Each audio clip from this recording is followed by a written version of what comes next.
ચાલો જોઈએ આજના મહત્વના સમાચાર।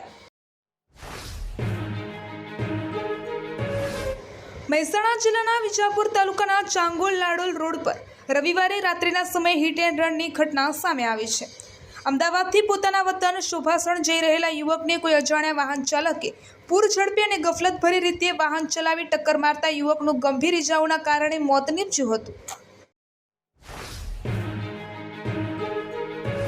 મહેસાણા શહેરના નાંગલપુર હાઈવે પર સ્ટારલાઇન કારના વર્કશોપમાં આજે 13 એપ્રિલે બપોરના સમયે અચાનક આગ ફાટી નીકળતા અફરાતફરી મચી ગઈ હતી। આ કાર સર્વિસ સ્ટેશનના પોઈન્ટ સેક્શનમાં લાગેલી આગ આસપાસના વિસ્તારમાં પણ પ્રસરી ગઈ હતી, જેમાં સર્વિસ માટે આવેલી 2 ગાડીઓ સંપૂર્ણપણે બળીને ખાખ થઈ ગઈ હતી। સદનસીબે આ ઘટના બપોરના સમયે બની હોવાથી કોઈ જાનહાનિ સર્જાઈ નથી। ઊંઝા શહેરમાં ડોક્ટર બાબા સાહેબ આંબેડકરની 135મી જન્મજયંતિ નિમિત્તે ભવ્ય ભીમ યાત્રાનું આયોજન કરવામાં આવ્યું હતું। આ યાત્રા ઊંઝાના રાજમાર્ગો પરથી પસાર થઈ હતી, જેમાં જય ભીમના નારાઓથી સમગ્ર શહેર ગુંજી ઉઠ્યું હતું।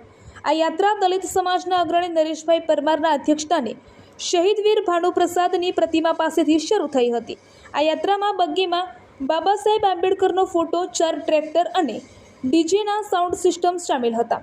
બાબા સાહેબ આંબેડકર અમર રહો અને જબ તક સૂરજ ચાંદ રહેગા, બાબા તેરા નામ રહેગા જેવા નારાઓ પણ ગુંજી ઉઠ્યા હતા।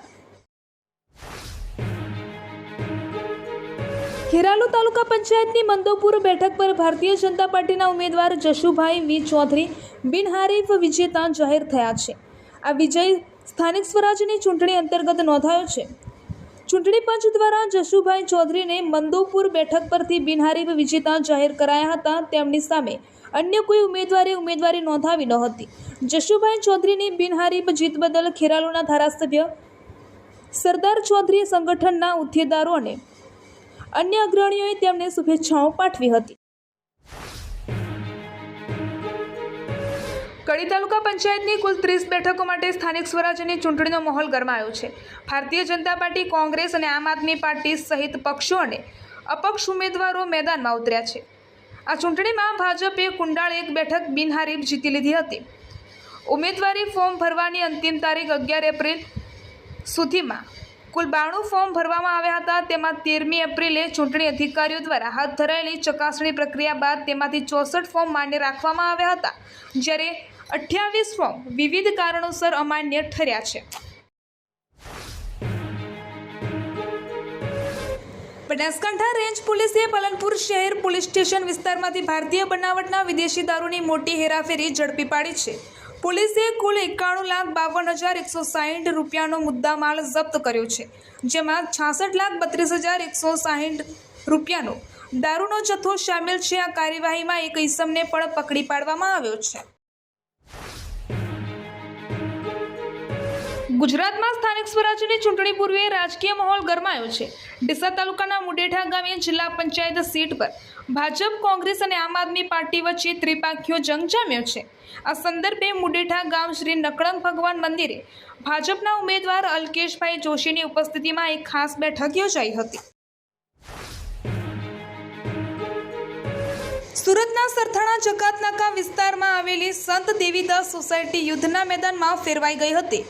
સોસાયટીમાં ભાડે રહેતા અને ઓનલાઈન વેપાર કરતા યુવકો તેમજ સ્થાનિક મહિલાઓ વચ્ચે નજીવી બાબતે થયેલી તકરારે હિંસક સ્વરૂપ ધારણ કર્યું હતું। આ ધીંગાણામાં બંને પક્ષો કપડાં ફાડી નાખવા સુધીની હદ વટાવવામાં આવી હતી, જેના લાઈવ વિડીયો સામે આવ્યા છે।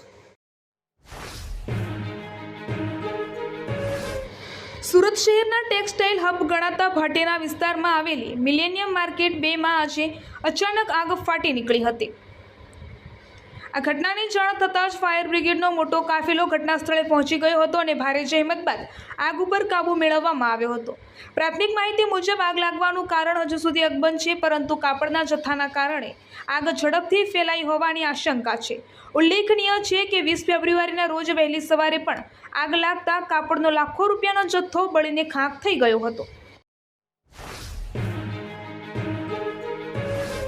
ગુજરાત CID ક્રાઇમના સાયબર સેન્ટર ઓફ એક્સેલન્સ દ્વારા રાજ્યમાં અત્યાર સુધીનું સૌથી મોટું ઓપરેશન પાર પાડીને 77 કરોડથી વધુની છેતરપિંડી કરનાર ગેંગને ઝડપી લેવામાં આવી છે. બરોડા, પાલનપુર અને ગોવામાં એકસાથે દરોડા પાડીને 16 આરોપીની ધરપકડ કરવામાં આવી છે. આ ગેંગ સામાન્ય લોકોના નામે નકલી પેઢીઓ બનાવી મ્યુલ એકાઉન્ટ્સ દ્વારા સાયબર ફ્રોડના નાણાં દુબઈ સગેવગે કરવાનું આંતરરાષ્ટ્રીય નેટવર્ક ચલાવતી હતી.